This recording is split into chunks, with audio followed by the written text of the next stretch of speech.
আসসালামু আলাইকুম সবাইকে। আশা করি সবাই ভালো আছেন। আজকে আমি সজনে ডাঁটা রান্না করে নেব। এই সজনে ডাঁটা কিন্তু পুষ্টিগুণে ভরপুর।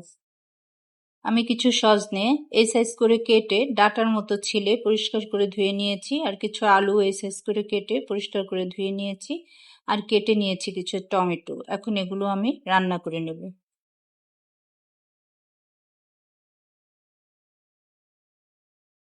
আমি একটা প্যানে কিছু তেল দিয়ে নিলাম। এখানে কিছু পেঁয়াজ কুচি দিয়ে দিচ্ছি। পেঁয়াজ কুচিটা একটু ভেজে নেব।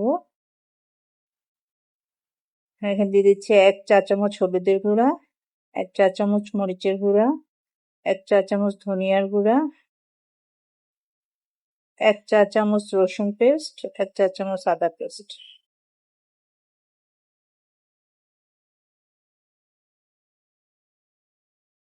এখন এখানে অল্প একটু পানি দিয়ে মশলাটাকে কষিয়ে নেব। মশলাটা কষানো হয়ে গেলে এখানে আমি টমেটো গুলো দিয়ে দিব পরিমাণ মতো লবণ। টমেটো গুলো কিছুক্ষণ কষানোর পর যখন একটু নরম হয়ে আসবে তখন এখানে দিয়ে দিব আলুগুলো।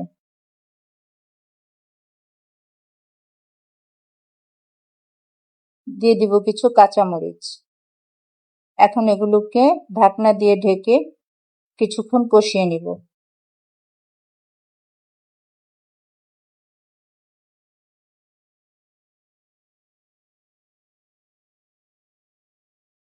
আলুগুলো কিছুক্ষণ কষানো হয়ে গেলে এখন দিয়ে দিব সজনে ডাঁটাগুলো। সজনেগুলো কিন্তু বেশি আগে দেওয়া যাবে না। সজনেগুলো বেশি নরম হয়ে গেলে কিন্তু খেতে ভালো লাগে না। এখন ঢাকনা দিয়ে ঢেকে আমি কিছু সময় কষিয়ে নেব। এই সজনে ডাঁটায় কিন্তু প্রচুর পরিমাণে ভিটামিন, আয়রন, পটাশিয়াম আছে।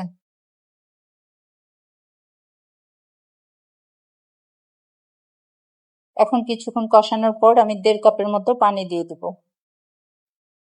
পানিটা দিয়ে আমি ঢাকনা দিয়ে ঢেকে এবার কিছুক্ষণ রান্না করে নেব।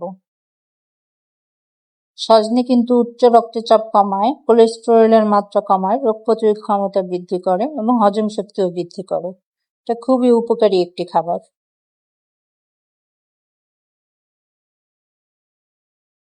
ঝোলটা এই পরিমাণ থাকতে আমি এখন নামিয়ে নেব, কারণ কিছুক্ষণ পরে কিন্তু ঝোলটা একটু টেনে যাবে। এই যে দেখেন আমার তরকারিটা হয়ে গিয়েছে। যারা এখনো এইভাবে রান্না করেননি তারা একবার করে দেখবেন, দেখবেন খেতে কত ভালো লাগছে। সজনের সিজন কিন্তু বেশি দিন থাকে না, খুব তাড়াতাড়ি চলে যায়। আবার আসবো, সবাই ভালো থাকবেন। আল্লাহ হাফেজ।